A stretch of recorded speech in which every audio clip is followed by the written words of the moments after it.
To experience Rome as devoid of traffic as this, you have to get up pretty early. The city is usually throbbing with hustle and bustle, and tourists who want to visit places like St. Peter's Basilica and the Capitoline Hill need time on their side. At least that's what Eugenio de Biasi tells his passengers. One of 8,000 taxi drivers in the Italian capital, he is no stranger to traffic chaos. But Eugenio doesn't let that faze him. What I like best about my job is driving passengers from other countries through the city and feeling their enthusiasm. Because Rome is my city. It's where I live, and it makes me proud when someone else loves it. Eugenio always finds new customers near the Triton Fountain on the Piazza Barberini in the heart of the Old City. From here, the most important sites are just minutes away. For example, the Altar of the Fatherland, or the Pantheon with the world's largest unreinforced concrete dome, and the ancient Roman Forum. But Eugenio laments the fact that most of his passengers only have time to take in the highlights. They always want to go to the Colosseum and to St. Peter's Square, and then to places like this, the Piazza del Popolo and the Trevi Fountain.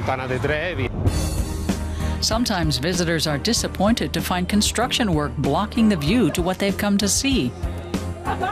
The famous Trevi Fountain is currently dry because of complex restoration work. And building is also underway near the Spanish Steps. But the view from the top is still one of the finest in Rome. Eugenio's passengers can make use of the in-car iPad to find out about the city. The driver helped to develop an info app for his taxi company. He used to work in a photo lab, but when he lost his job, he bought a coveted license from a retiring colleague.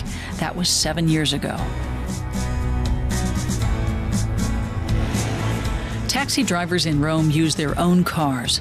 The make is unimportant as long as it's white, though there used to be black and even green taxis as well. Prices are similar to those in Paris and London.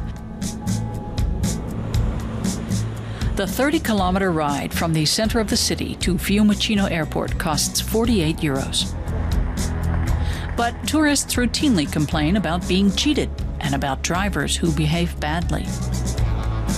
Eugenio advises tourists to read the rates and only use white taxis. However, the city has a love-hate relationship with their taxis.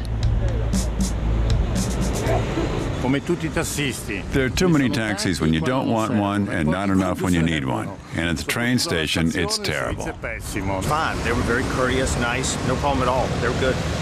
And they knew where they were going and no one got hit. Traffic is crazy here, yes?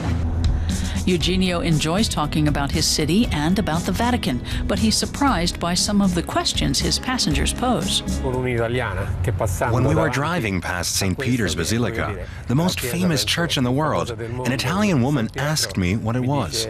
I could have stopped the car and laughed my head off.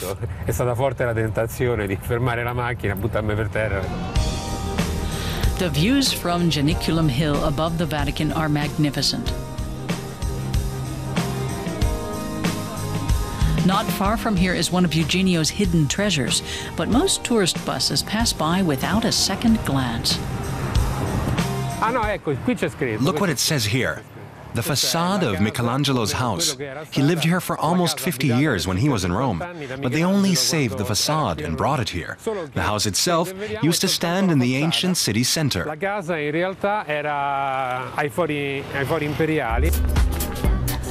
When tourists want to experience Roman nightlife, Eugenio takes them to the district of Trastevere, which is home to trendy bars and restaurants.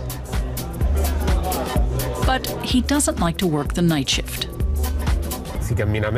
Of course, there's less traffic at night, but the same is true in the early morning hours. This morning, I was on the road at 5 o'clock, and there is no traffic about then, so I don't need to do the night shift to experience empty streets.